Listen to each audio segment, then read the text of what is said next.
अस्सलामुअलैकुम, मेरा नाम है मोहम्मद जन्नाब और आप देख रहे हैं चैनल इन्फो टाइम। आज की इस वीडियो में हम स्टॉक मार्केट पर बात करेंगे। स्टॉक मार्केट क्या है, इसमें इन्वेस्ट कैसे किया जाता है, 90% लोग इसमें इन्वेस्ट करके अपना पैसा कैसे डुबो देते हैं और आप स्टॉक मार्केट में इन्वेस्ट करके लाखों रुपए कैसे कमा सकते हैं। इस वीडियो को एंड तक जरूर देखिएगा क्योंकि ये वीडियो आपको बहुत बड़े नुकसान से बचा सकती है।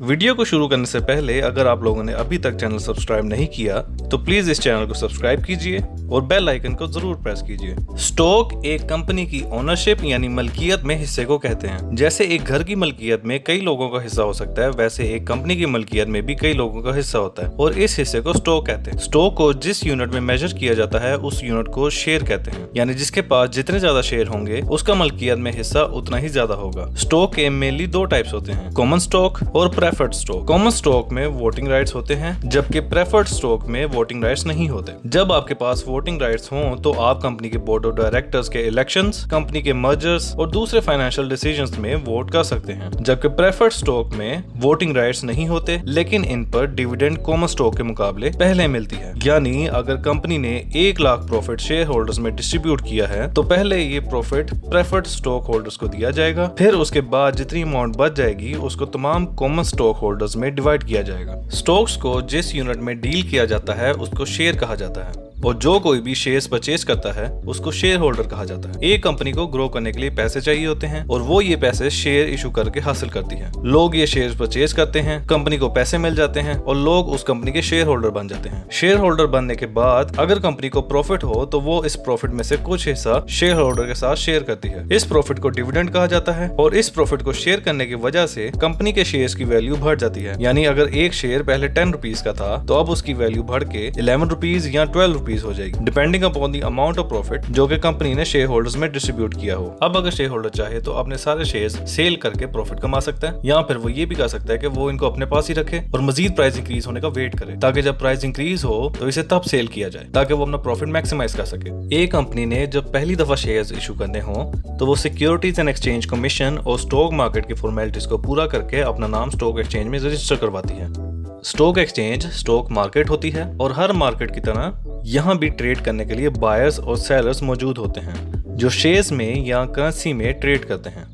स्टॉक एक्सचेंज में रजिस्टर होने के बाद कंपनी का स्टेटस प्राइवेट से पब्लिक में कन्वर्ट हो जाता है। पब्लिक में कन्वर्ट होने का मतलब है कि जनरल पब्लिक इस कंपनी के शेयर्स परचेज कर सकती है। अगर ये कंपनी पहली दफा शेयर्स इशू कर रही हो तो stock exchange initial public offering IPO के जरिए इस कंपनी के शेयर्स मार्केट में इंट्रोड्यूस करवाती है, जिसके बाद शेयर्स की सेल परचेज करना पॉसिबल हो जाता है।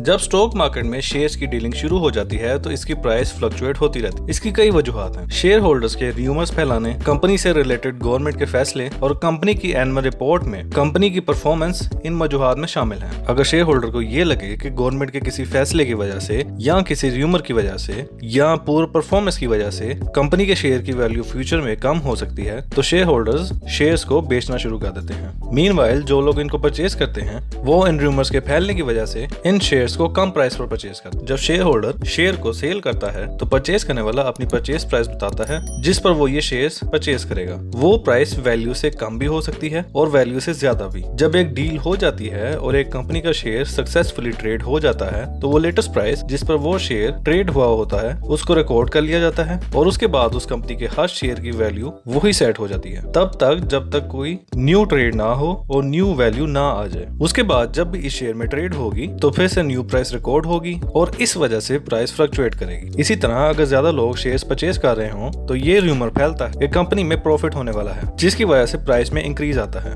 इसी तरह अगर ज्यादा लोग सेल कर रहे हों तो मार्केट में ये रूमर फैलता है कि कंपनी को लॉस होने वाला है जिसकी वजह से शेयर की प्राइस कम हो जाती है। एक ऐसा इन्वेस्टर जो ये फील करता है कि एक कंपनी के शेयर्स की वैल्यू बढ़ने वाली है और वो फौरन से इन शेयर्स को परचेज कर ले, ऐसे इन्वेस्टर को बुलिश इन्वेस्टर कहा जाता है। जबकि एक ऐसा इन्वेस्टर जिसको लगे कि उसके शेयर की प्राइस कम होने वाली है और वो फौरन से अपने शेयर्स सेल कर दे, ऐसे इन्वेस्टर को बेरिश इन्वेस्टर कहा जाता है। मार्केट सेंटीमेंट मार्केट ट्रेंड्स को कहा जाता है। जब स्टॉक एक्सचेंज के डे एंड पर एनालिसिस किया जाए और पता चले कि आज के दिन ज्यादातर स्टॉक्स की प्राइसेस डिक्रीज हुई हैं तो उसे बेरिश मार्केट सेंटीमेंट कहा जाता है। और जब ज्यादातर स्टॉक्स की प्राइस इंक्रीज हुई हो तो उसे बुलिश मार्केट सेंटीमेंट कहा जाता है। काफी सारी कंपनीज के शेयर्स को मिला के उनकी परफॉर्मेंस को एक परसेंटेज में डिस्क्राइब करना मार्केट इंडेक्स कहलाता है। मार्केट में ओवरऑल ट्रेंड को परसेंटेज फिगर में जानने के लिए इन्वेस्टर्स मार्केट इंडेक्स को यूज करते हैं। पहले ये सेल परचेज का काम मैन्युअली किया जाता था, लेकिन अब डिजिटल ट्रेडिंग सिस्टम्स मौजूद हैं जिनकी वजह से एक सेकंड में मिलियंस ऑफ ट्रांजैक्शंस परफॉर्म की जाती हैं। इसके अलावा डिफरेंट स्टॉक ब्रोकरेज फर्म्स भी मौजूद हैं जो आपके बिहाफ पर सेल परचेज करते हैं और इसके बदले फी चार्ज करते हैं।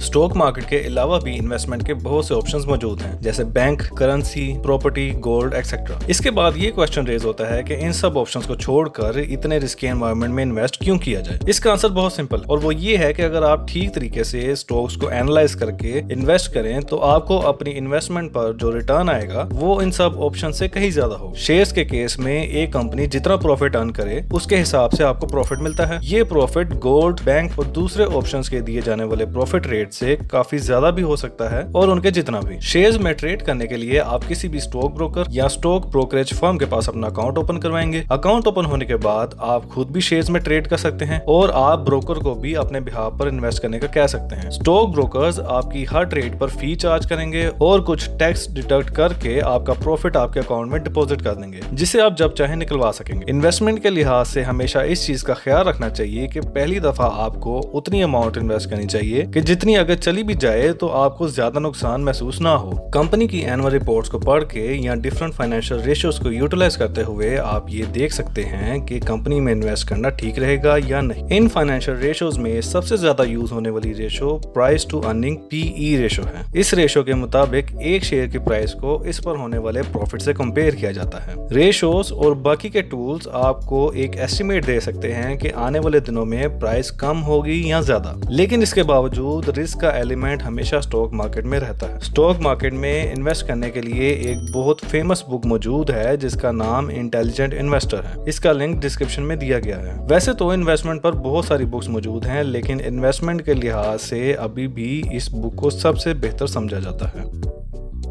जब किसी एक शेयर में इन्वेस्ट करने के बजाय काफी सारे शेयर्स में इन्वेस्ट किया जाए तो इस कलेक्शन ऑफ शेयर्स को डाइवर्सिफिकेशन कहा जाता है। डाइवर्सिफिकेशन करने की मेन रीजन ये होती है कि अगर आपको एक शेयर पर लॉस हो तो ये लॉस दूसरे शेयर के प्रॉफिट से कवर किया जा सके। ज्यादातर लोग पोर्टफोलियो बनाकर इन्वेस्टमेंट करना बेहतर समझते हैं और बैंक्स और बाकी के स्टॉक ब्रोकर्स भी डाइवर्सिफिकेशन पर ही रिलाय करते हैं, लेकिन मेरी ओपिनियन में ऐसा करना बहुत रिस्की है। इसलिए एक ही शेयर में इन्वेस्ट करना चाहिए, और वो इसलिए कि अगर आप एक शेयर में इन्वेस्ट करते हैं तो उस कंपनी की परफॉर्मेंस को आप बहुत अच्छे तरीके से एनालाइज कर सकते हैं। लेकिन अगर आपने एक से ज्यादा कंपनी के शेयर्स में इन्वेस्ट किया है तो आपके लिए डिफरेंट कंपनीज को ठीक तरीके से एनालाइज करना मुश्किल हो जाता है, जो कि लॉस के रिस्क को बढ़ा देता है। फॉर एग्जांपल, अगर आपने एक बैंक के शेयर्स परचेज किए हैं और इसके साथ साथ आपने एक कंस्ट्रक्शन कंपनी और IT रिलेटेड कंपनी के शेयर्स भी परचेज किए हुए हैं और आप बहुत अच्छे तरीके से समझते हैं कि गवर्नमेंट का कौन सा फैसला या कौन सा ग्लोबल ट्रेंड बैंक्स को कैसे इफेक्ट करेगा, लेकिन IT रिलेटेड कंपनी में आप दूसरों की ओपिनियन पर डिपेंड करते हैं या आप खुद से ज्यादा अच्छे तरीके से एनालाइज नहीं कर पाते, तो इस केस में आपके लॉस के चांसेस बढ़ जाते हैं। और अगर आप कहें कि इसका हल ये है कि एक ही सेक्टर में इन्वेस्ट किया जाए तो इस तरीके का भी आपको फायदा कम नुकसान ज्यादा हो सकता है। और वो ऐसे है कि अगर एक बैंक की शेयर की प्राइस डिक्रीज हो रही हो तो ये एक्सपेक्ट करना कि दूसरे बैंक की प्राइस डिक्रीज नहीं होगी या उस पर प्रॉफिट होगा, तो ये सोच गलत है। एक ट्रेंड या एक डिसीजन एक पूरे सेक्टर को इफेक्ट करता है और एक सेक्टर का ट्रेंड उस सेक्टर में मौजूद हर कंपनी में ऑब्जर्व किया जाता है। इसलिए अगर आप पहली दफा इन्वेस्टमेंट करना चाहते हैं तो आपको एक ही शेयर में इन्वेस्ट करना चाहिए, और वो भी उस कंपनी में जिसकी परफॉर्मेंस आप बहुत अच्छे तरीके से मॉनिटर कर सकते हो। लेकिन ये सब मेरी अपनी ओपिनियन हो सकता है कि आप लोग मेरी इस ओपिनियन से डिसएग्री करें, और अगर आप चाहें कि पोर्टफोलियो में इन्वेस्टमेंट करें तो आप बिल्कुल कर सकते हैं, लेकिन किसी रिलायबल ब्रोकर को चूज करें या किसी बैंक से राब्ता करें ताकि आपको बाद में परेशानी का सामना ना करना पड़े। सबसे पहली गलती जो इन्वेस्टर्स करते हैं वो है लार्ज इन्वेस्टमेंट। इसकी वजह से ये इन्वेस्टर्स लॉजिकल डिसीजंस की बजाय इमोशनल डिसीजंस लेने पर मजबूर हो जाते हैं। जब इनके शेयर की प्राइस डिक्रीज होती है तो ये वेट करते हैं कि जब तक स्टॉक की प्राइस बढ़ेगी नहीं ये अपने शेयर्स सेल नहीं करेंगे। इस वेट की वजह से ये होता है कि शेयर की प्राइस डिक्रीज होती रहती है और एक पॉइंट पर आकर ये लोग बड़े नुकसान से बचने के लिए अपने शेयर्स सेल कर देते हैं, लेकिन इस वेट करने की वजह से इनको काफ़ी लॉस हो जाता है। फिर कुछ इन्वेस्टर्स ऐसा भी करते हैं कि ये किसी सूरत शेयर्स को सेल नहीं करते, चाहे शेयर की प्राइस जितनी भी नीचे चली जाए। फिर एक पॉइंट आता है कि शेयर की प्राइस इंक्रीज होना शुरू होती है और वो वापस उसी प्राइस पर आ जाती है जिस प्राइस पर इन्होंने शेयर को परचेज किया होता है। अब अगर इनके शेयर की प्राइस उसी लेवल पर रहे या जरा सी भी इंक्रीज हो तो ये साथ ही अपने शेयर सेल कर देते हैं, जिसकी वजह से इनका प्रॉफिट जीरो या बिल्कुल थोड़ा सा रह जाता है। कुछ इन्वेस्टर्स अपनी लॉजिकल जजमेंट पर ओवर कॉन्फिडेंट होते हैं और समझते हैं कि जिस शेयर में इन्होंने इन्वेस्ट किया है इसमें प्रॉफिट लाजमी होगा, और ज़रा सा प्रॉफिट हो तो वो इसको होल्ड करते हैं कि प्रॉफिट अभी मजीद इंक्रीज होगा तो सेल करेंगे। प्रॉफिट इंक्रीज होता रहता है और ये वेट करते रहते हैं कि अभी ये मजीद बढ़ेगा तो फिर इसको सेल करेंगे। फिर अचानक से शेयर की प्राइस डिक्रीज होना शुरू होती है और कई केसेस में इतनी तेजी से डिक्रीज होती है कि बहुत जल्दी अपनी इनिशियल वैल्यू या उससे भी नीचे चली जाती है। इसकी वजह से इन्वेस्टर मजीद लॉस से बचने के लिए फौरन सेल कर देते हैं और अपना सारा प्रॉफिट खो देते हैं। इस सारे सिनेरियो में शॉर्ट टर्म इन्वेस्टमेंट करने का बेस्ट पॉसिबल वे यही है कि सबसे पहले तो अपनी इन्वेस्टमेंट की वैल्यू कम से कम रखी जाए ताकि लॉस हो भी तो हमें ज़्यादा नुकसान फील ना हो। फिर ज़रा सा लॉस हो या प्रॉफिट हो तो शेयर्स को सेल कर दिया जाए ताकि बड़े लॉस से बचा जा सके और लालच में आके मजीद प्रॉफिट का वेट ना किया जाए।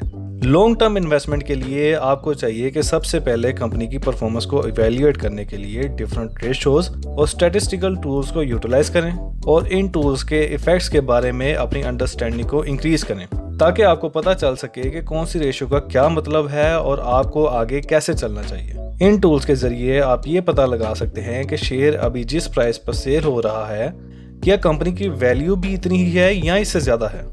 इस तरह आप बगैर किसी खौफ के लॉन्ग टर्म इन्वेस्टमेंट कर सकेंगे।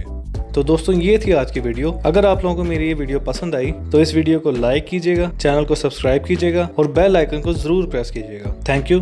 अल्लाह हाफिज।